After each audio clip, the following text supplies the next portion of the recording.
Nesse vídeo, nós vamos falar sobre livre-arbítrio existe? Olha, para ser bem honesto, esse é um tema bastante polêmico que muitos autores defendem posições bastante distintas. Mas aqui a gente vai falar a respeito do tema livre-arbítrio dentro da teoria de personalidades do Eneagrama Cognitivo. Como que esse novo sistema compreende as dinâmicas de livre-arbítrio. Vamos lá, primeiro a gente define aí livre-arbítrio. Na verdade não é uma definição do Eneagrama Cognitivo, é uma definição que a gente conta na internet, de certo modo amplamente aceita. Livre-arbítrio é a possibilidade de decidir, escolher em função da própria vontade, isenta de qualquer condicionamento, motivo ou causa determinante. Bom, aqui a gente já vê que tem uma coisa estranha e que vai trazer impactos negativos na compreensão do que é livre-arbítrio. Porque, para o Eneagrama Cognitivo, tomar decisões não é o mesmo que fazer uma escolha. Tomar decisões tem a ver com o meu padrão de funcionamento cognitivo automático da personalidade. A minha estrutura orgânica, ele funciona de maneira automática. Eu não preciso ficar pensando em bater coração, em respirar o tempo inteiro, né, nas minhas funções executivas de modo geral, não preciso ficar pensando sobre isso. Isso simplesmente acontece. Então, quando eu estou interagindo com o ambiente, o meu corpo está tomando decisões o tempo todo, né? Se você fizer uma experiência, é muito interessante. Faz essa experiência. Começa a perceber o quanto o seu corpo se mexe sozinho. É impressionante. Eu faço experiência de forma recorrente, mas quando eu comecei a trabalhar com essa autopercepção, eu fiquei um pouco assustado no começo, porque o seu corpo se mexe sozinho boa parte do tempo. Por quê? Ele toma decisões. Coçou a cabeça, ele coça. Doeu a perna, ele mexe. Caminha porque vai ficar mais confortável. O seu corpo ele se mexe sozinho o tempo inteiro. E esses processos automáticos de funcionamento a gente chama de decisão, tomada de decisão.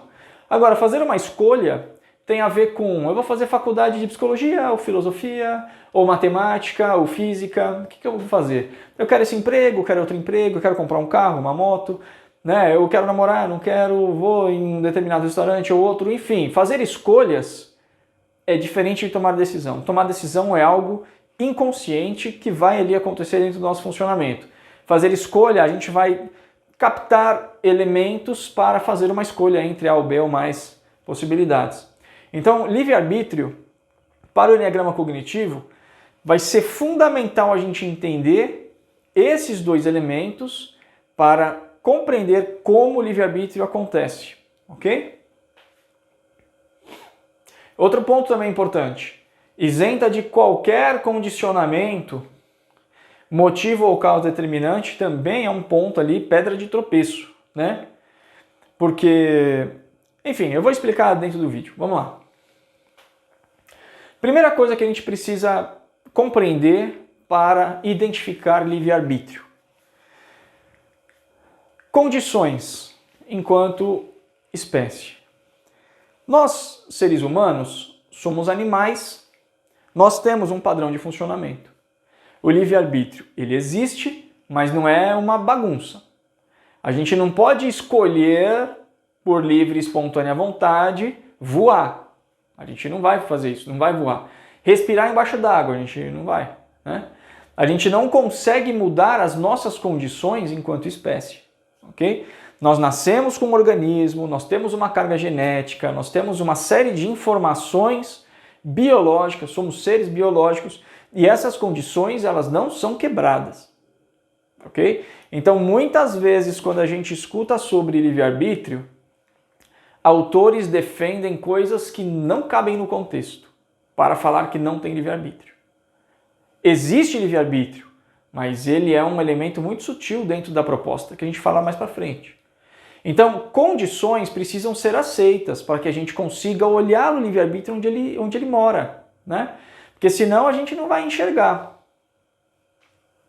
Outro ponto que é importante são as condições minhas enquanto espécime, né? Então, eu, Jomar, tenho um organismo próprio, né? Eu sou um ser humano, beleza.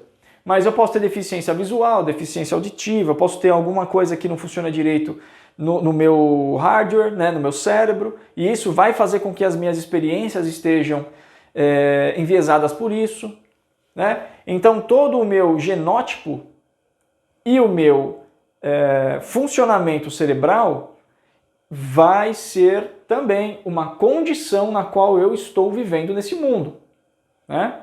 O livre-arbítrio não vai fazer com que eu me torne algo diferente do que eu sou. O livre-arbítrio não vai fazer com que eu mude o meu organismo, o meu funcionamento cerebral. Então, vamos lá. Vamos pensar assim, né? Você coloca uns eletrodos na cabeça do indivíduo lá. Aí surge ali um evento espontâneo, pum, um sinal que passa pelo meu corpo e mexe minha mão. Aí o cientista, né, o estudioso lá vai olhar e falar assim, não existe livre-arbítrio, porque nós sabíamos que ele tomou uma decisão antes de implementá-la. Ou seja, cadê o livre-arbítrio? Então, aí que tá. O livre-arbítrio ele não tem a ver com isso. Não vai ter uma conexão Wi-Fi entre a minha cabeça e a minha mão. Livre-arbítrio não significa que a minha mão vai mexer sem estímulo. Não tem nada a ver com isso. É uma condição que eu tenho enquanto ser vivo. Então, o livre-arbítrio, ele não tem a ver com isso, tá? Então, as minhas condições de espécie humana, de espécie Jomar, todo o meu funcionamento dentro desse contexto, que faz com que eu seja um ser no mundo, não tem a ver com livre-arbítrio.